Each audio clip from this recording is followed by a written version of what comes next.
Quando falamos da história do cavalo por sangue lusitano, falamos não só de um animal de extraordinária beleza, coragem, funcionalidade e montabilidade, mas falamos também de um animal cuja história se confunde com a história do próprio país.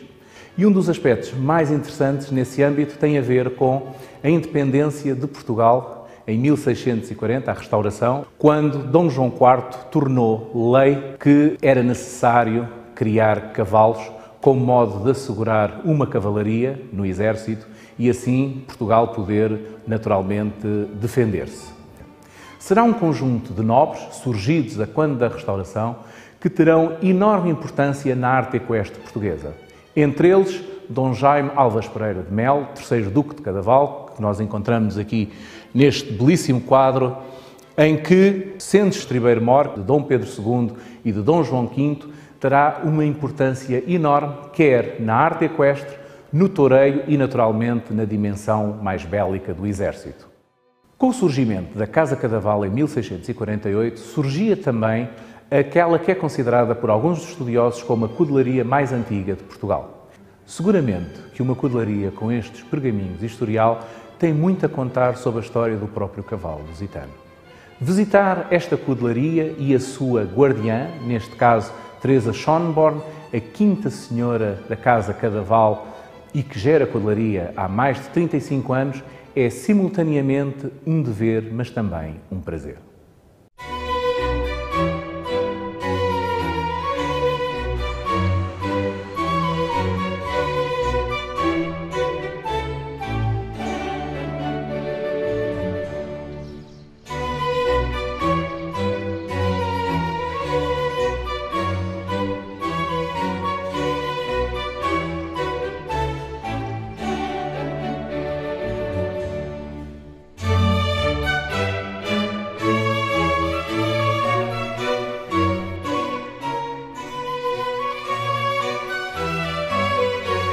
Duque, aqui.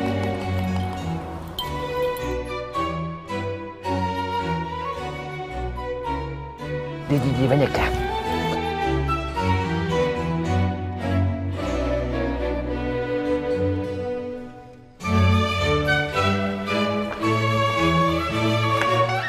Olá, Bruno. Olá, bom dia. Bem-vindo. Muito obrigado. Casa Cadaval. Então o Bento. Olha, está ali. Olá. Bento, Ora, viva. olá, como está? Tudo bem? E agora vamos Vamos às éguas, não? fazer tudo. Éguas, agricultura, um bocadinho de birdwatching, vacas. Ótimo.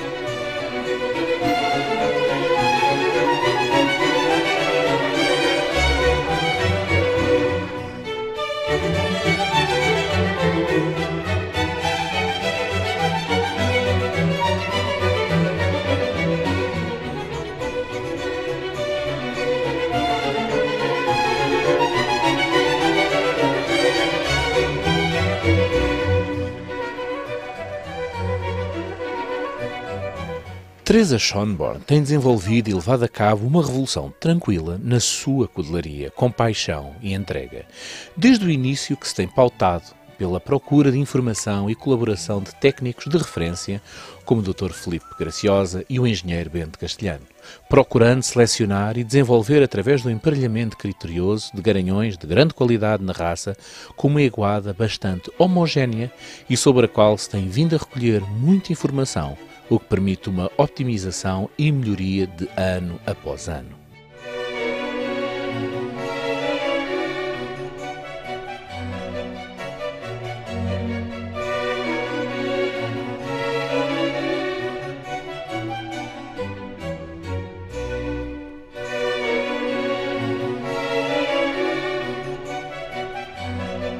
Enquanto Teresa regressava à casa, falei com Bento Castelhano, responsável técnico. sobre os poldros da Casa Cadaval.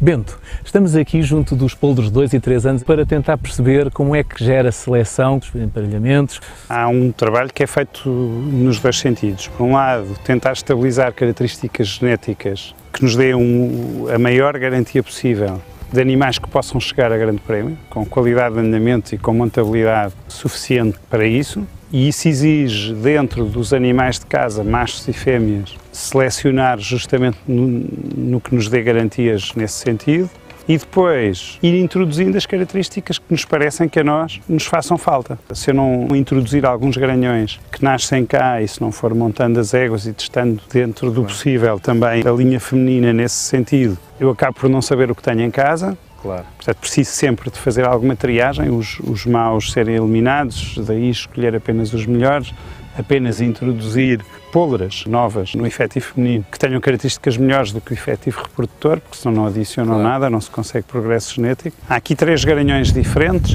um cavalo que é neto do guiso, a Casa Cadaval tinha Alter na sua origem. Nós acreditamos aqui em casa que a seleção da cavalaria de Alter foi uma seleção muito importante, muito provavelmente foi a única cavalaria em Portugal que não teve um objetivo diferente da seleção para os as de escola, e se nós formos reparar, quase todos os animais que chegaram a grande prémio com muito nível têm Alter. O guiso era um cavalo que não tinha outras influências de sangue que não fossem os Alters antigos, e pareceu-nos que, no sentido de estabilizar características antigas de cada casa, que poderia ser importante ir buscar animais que estavam na origem e portanto, foi-se buscar o guiso. Foi um cavalo muito performante e temos uma fêmea e um garanhão, os 2 filhos do guiso. Então, e estes que nós temos aqui, que estamos aqui a ver agora, são, então um é guiso? Um deles é neto do guiso, é filho do garanhão de cá, filho do guiso. Depois temos um cavalo que é o caviar, porque a Casa Cadaval utilizou em tempos o altivo do ferro do Paulo Caetano, de origem quina, e também no sentido de estabilizar características genéticas que vinham dessa linha de animais, nós utilizamos este cavalo que se chama caviar, e esse cavalo é justamente filho do altivo e de uma linha feminina que nos deu muita qualidade, que tem origem numa égua que ainda é viva, que é a baleia. Portanto, também por isso, um bocadinho na mesma linha de raciocínio, fomos buscar cavalos, este nascido cá, porque se nós só formos introduzindo animais de origem exterior, claro, acabamos por nunca conseguir estabilizar. E repare, o melhoramento genético, de alguma forma, é controle de qualidade na produção. Portanto, na produção animal, sempre que nós vamos fazer melhoramento genético, estamos a garantir a quem vem comprar que ele consegue levar para casa uma série de características que nós andamos à procura. Achei muito curiosa uma expressão de um criador de touros bravos, que é o Vitorino Martim. Ele também é criador do Lusitano, e ele dizia que a genética tem que se levar como um harmónio, tem que se abrir e depois temos que voltar a selecionar dessas introduções de características genéticas para o objetivo de seleção que nós temos em casa, ir à procura e reduzir o número de reprodutores do que nos nasce, escolher os melhores para o nosso objetivo. Claro. Bento, um aspecto muito interessante aqui tem a ver com o maneio das éguas e a própria seleção das éguas. Gostava de explicar como é que se faz este processo aqui na Casa Cadaval? Temos a plena convicção que o mais difícil de tudo é ter um grupo de mães. Curiosamente, a forma como os nomes são atribuídos é uma forma muito singular em relação ao que eu conheço em casa dos outros criadores. O nome de cada animal é dado em função do nome da mãe. Aqui temos a linha da égua-baleia, toda a sua descendência tem nomes ligados à água, ou a peixes, ou barcos, ou sempre coisas ligadas ao mar, ao rio, à água, e assim sucessivamente. O santo, por exemplo, que é filho da beata, claro, enfim, tem a ver. Coisas ligadas à igreja. Justamente pela importância que nós atribuímos ao que as mães têm que ser. Todas as éguas são desbastadas, portanto não há éguas que fiquem para mães que não sejam desbastadas, e normalmente nós desbastamos os 2 extremos. As éguas que não gostamos nada, que tentamos vender como éguas que não são reprodutoras, não são propriamente as mães, mas que vão ser fundamentalmente animais que nós vendemos para sela, serão animais para montar. E depois, as éguas que nós gostamos mais de físico e de andamentos, e dessas éguas, depois, as que mostram boa montabilidade são efetivamente as que ficam. Portanto, temos um crivo relativamente apertado e que nós usamos na reprodução.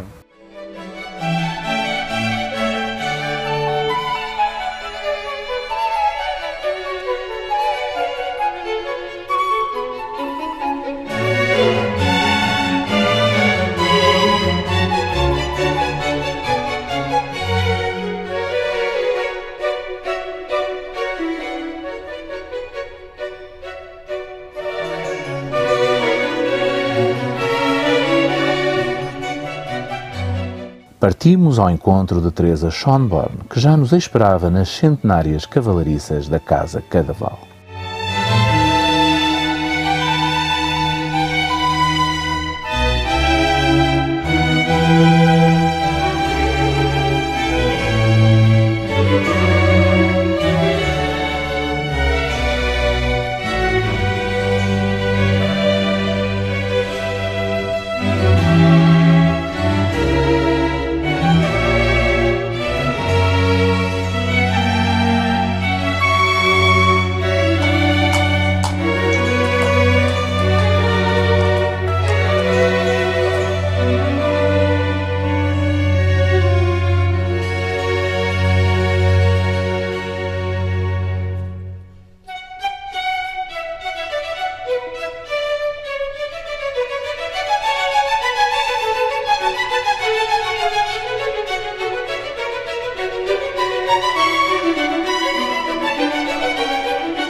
Estamos aqui com o Farol e com o André Costa, aqui na Carrière da Casa Cadaval, e com a alma mater de todo este projeto, Condessa Teresa Schönborn. Nunca tratei assim como tu? Nunca. Mas... Põe a Teresa Schönborn, que é muito mais fácil. Teresa... Que memórias é que tem de infância dos cavalos que aqui via? Esta história dos cavalos da Casa Cadaval é uma doença dos cadavais. A mãe adorava cavalos. A mãe sempre quis ter cavalos castanhos e foi o engenheiro Fernando Sommer que ajudou a mãe e a avó a escolher umas éguas em Alter, foram 11, que fizeram a base dos cavalos depois cadavais nos anos 50. Quando é que a Teresa, de certa forma, começa a gerir mais ativamente tudo o que tem a ver com a... A primeira desmama que eu fiz foi da letra B, quer dizer, da letra da baleia. Ah, há 35 anos. Então. Sim. E desde essa altura qual tem sido o seu caminho, o que é que tem procurado e o que é que acha que conseguiu?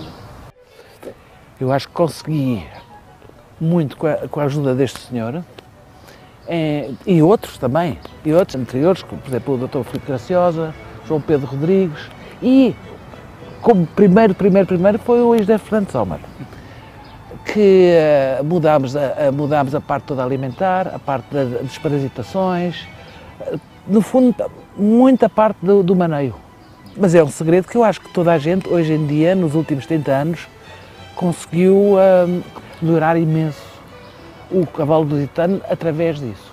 Eu acho que a dressage é a rainha dos desportos dos cavalos. E depois pedi aqui ao engenheiro Bento Castelhano, que o conheci na Alemanha, para me ajudar, e nós há quantos anos? 15 anos. Há 15 anos estamos com este projeto e agora finalmente estamos a começar a ter os resultados como nós queríamos. O Bento, quando aqui chegou há 15 anos, se pudesse sintetizar as qualidades das éguas reprodutoras e dos garanhões da casa. Quando me foi pedida a colaboração, o objetivo na altura era justamente tentar fazer animais exclusivamente dentro do padrão da raça. E nós acabámos por reparar que se calhar estávamos a virar costas a um património que existia cá, que tinha muito a ver com animais um pouco angulosos. A suspensão dentro da raça, desde que se deu mais atenção às linhas de origem da família Quina, melhorou bastante dentro da raça. Mas havia aqui animais, justamente de origem do Vidago, que foi um garanhão que o engenheiro Fernando Sommer emprestou para cá, e que não tinha introdução absolutamente nenhuma de animais desses, mas que tinham andamentos muito consistentes. Entre os quais a baleia, entre os quais 3 dos animais que fizeram parte do grupo de cavalos que foram pela primeira vez campeões do mundo no Sommel, um com o ferro do Já do Sommel, que foi na barriga de uma égua de cá, e 2 com o ferro de cá da Casa Cadaval, que faziam parte do grupo desses 5 cavalos. E, portanto, havia aqui um património de animais um bocadinho maiores do que era habitual encontrar na raça, com garrote mais pronunciados, animais às vezes um bocadinho fora de tipo, mas que, por outro lado, eram animais que, em termos funcionais e para um objetivo mais desportivo, poderia ser que isso tivesse algum tipo de interesse. E falando, e logicamente com uma ideia que partiu da Teresa, tentámos dar forma a isso, a partir desse património que cá existia, e o Norte tem sido esse. O que é que valoriza principalmente neste binómio que temos aqui ao pé de nós, o Farol e o André? O André, primeiro que tudo, pelas qualidades humanas. Depois, uma grande capacidade de trabalho, uma tremenda humildade, fora do comum, e que tem resultado em pleno numa complementariedade aqui do projeto, porque nós, sem termos capacidade de testagem do que temos em casa, portanto, se não houver a parte da formação profissional com pessoas que saibam o que estão a fazer, nós nunca conseguimos fazer a leitura e a interpretação correta do que nós estamos a produzir, e temos sempre que aferir a qualidade do que produzimos. É um cavalo irmão de pai do cavalo que a Casa Cadaval tem neste momento em melhor nível. Tem um cavalo que está entregue à Martina Hannover, está em grande prémio na Alemanha. Voltando um pouco atrás, a Quilha, mãe deste cavalo, é uma égua que marcou sempre muito pela sua montabilidade, nem sempre nos deu muito tamanho. É um inbreeding de um garanhão que teve muita importância na casa, que era o cavalo da Teresa, que era o Tuisca.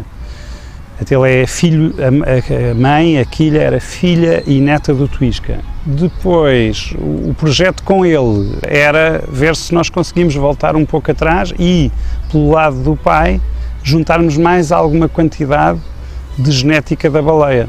Foi uma égua muito importante, uma linha, mais do que só por ela, também uma linha, porque ela teve uma série de irmãos muito importantes na raça, e ir à procura de concentrar num cavalo isso.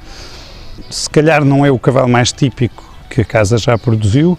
O que nós gostamos muito é dos seus andamentos. Tínhamos a esperança, e foi um projeto conseguido, chegarmos à qualidade do galope, a direção do galope, um galope bastante ascendente, a afastar muito os posteriores um do outro na mecânica do galope, e é especialmente um cavalo com muita força na locomoção, dentro de andamentos saltados, com muita suspensão, que fazem muita falta ao desempenho da dressagem, como sabemos. Um aspecto que é fundamental, que tem a ver com a introdução de sangue novo, mas sempre na perspectiva de melhorar o que existe na própria cudelaria. Qualquer introdução de um garanhão cá em casa foi sempre feita com algum cuidado. Nós não podemos pensar, ou ter a veleidade de pensar, que vamos utilizar um garanhão e que ele vai resultar bem em todas as éguas. Então, normalmente o que nós fazemos é, as experiências de um garanhão novo são feitas em éguas que nós conhecemos bem, que já foram mães de bons animais, e dentro daquilo que são as complementariedade de características, quer da égua, quer desses garanhões, e se possível do que eles marcam e do que as éguas marcam, tentar juntar essas duas coisas para aquilo que são os nossos objetivos de seleção. Portanto, aquilo que são lacunas das éguas, que os garanhões tenham isso como pontos fortes, e vice-versa.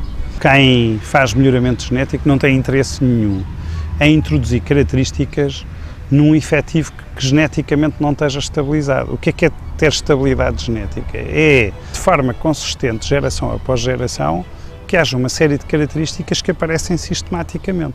Se eu for introduzir um conjunto de características num efetivo que não tenha estabilidade, que seja disperso, eu não tenho segurança nenhuma de que vou adicionar às características de base as que eu pretendo. Nós temos procurado sempre que haja aqui algum ponto em comum, e temos procurado fazer uma leitura de quem utilize linhas semelhantes ou as mesmas, até os mesmos reprodutores, ver onde é que eles funcionaram, quais foram as linhas femininas, no caso de serem garanhões, em que eles funcionaram melhor, para isso nos ser conclusivo. Aliás, o oxidado é exatamente, era um exemplo. Nós tínhamos visto que a coca, na mão do João Pedro Rodrigues, deu produtos de muito interesse e de muito destaque. Até como reprodutores foram animais de muito interesse. E sabíamos cá em casa que quer o Capote, quer o Altivo, que eram irmãos do Shakir, tinham funcionado bem. E foi um desafio de experimentar até que ponto é que o oxidado, sendo filho da Coca e do Shakir, nos poderia trazer algumas coisas com algum interesse. Por exemplo, o Zircon E há éguas, já temos netas desses animais com muito interesse. A Martina Hanover ficou com uma pôlera filha do Rubi e neta do Oxidado, justamente. Portanto, repare, os primeiros registros de funcionalidade e de caráter que nós temos vêm à desmama. Portanto, todos os animais, quando são separados das mães, são fechados e são pela primeira vez sujeitos a maneio. E o seu comportamento fica registado, o que permite uma avaliação não só direta do que esses animais são, mas também das características que aparecem nas famílias, não é? E isso é uma forma muito segura e hoje em dia não temos muitas surpresas, felizmente. Nós acabamos por ter muito mais surpresas no caráter das experiências que temos ido fazendo quando introduzimos garanhões de fora. Isso muitas vezes tem-nos trazido algumas surpresas. Normalmente, do que fazemos de cruzamentos de animais da casa, que já são animais da Casa Cadaval há algumas gerações, normalmente os cavalos, os polos dos produtos têm todos muito bom caráter. E isso temos tido mão severa a esse nível. As éguas foram todas aos 3, 4 anos, foram todas desbastadas, montadas, são todas sujeitas, pelo menos até à fase de serem conduzidas soltas e que se possa ter algum tipo de conclusão sobre o que é a sua montabilidade. Logicamente que seria importante levar as éguas mais longe, mas como a Casa Cadaval não tem um efetivo muito grande, nós até o ano passado, há 2 anos, tivemos apenas 6 produtos por ano. Este ano vamos ter mais, temos 12, portanto subiu-se um bocadinho, o mercado entretanto agitou-se um pouco mais e já nos permitiu pensar num número ligeiramente maior, mas nós andamos sempre à volta das 10 éguas, 12 éguas, nunca passámos das 14. Se quiserem, eu agora posso-lhes mostrar também os vinhos da Casa Cadaval, que é outro projeto que eu também gosto muito. Vamos embora, vamos falar nisso. Hã? E provar.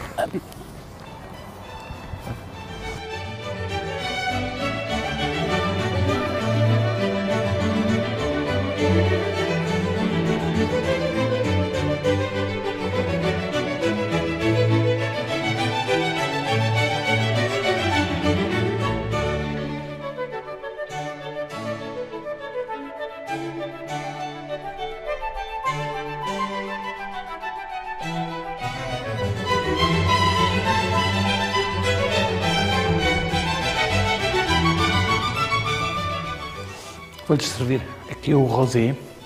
Bem.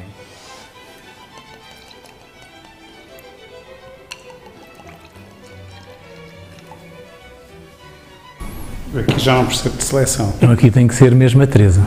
O rosé é feito com merlot. Merlot é uma casta tinta. Mas, no fundo, o rosé é tratado como se fosse um vinho branco. E é por isso que sai esta cor.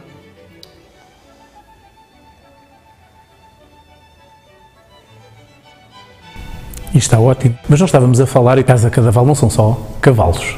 Não, é floresta, cavalos, vacas, martelengas, muita agricultura, principalmente legumes, milho também. São quase 5.000 hectares. Temos 42 hectares de vinha, onde nós temos uma parte de castas francesas e outras portuguesas. E, no fundo, o que nós tentamos fazer, na maior parte dos Pá de Pedros, é fazer a mistura. Por exemplo, o vinho branco é feito com Arinto, que é uma casta portuguesa, e Viognier, que é uma casta francesa. E, no fundo, grande parte da produção da Casa Cadaval é para exportação. Sim, os principais mercados, no fundo, é Europa, em geral, China, Estados Unidos e Brasil. É uma pessoa que é muito ligada ao presente, mas tem um grande passado. A Casa Cadaval e a família Alves Pereira. Estamos aqui a falar toda uma questão que também tem a ver, obviamente, com tradição, não só com o cavalo lusitano. Seria interessante um pouco percebermos a história da Casa Cadaval, da própria família, percebermos melhor onde estamos e onde chegamos. A herdade de Muge entrou para a família Cadaval por dote, através da Condessa de Odmira. Os Cadavais eram enormes proprietários. E esta parte da herdade de Muge foi a herança do meu avô, António. Depois foi a minha avó e a minha mãe que herdaram e depois somos nós, 4 irmãos, que somos os donos desta herdade. Teresa já é a 5ª geração feminina. Sim. à frente da casa. Sim. Isso é uma particularidade num país que é um pouco machista.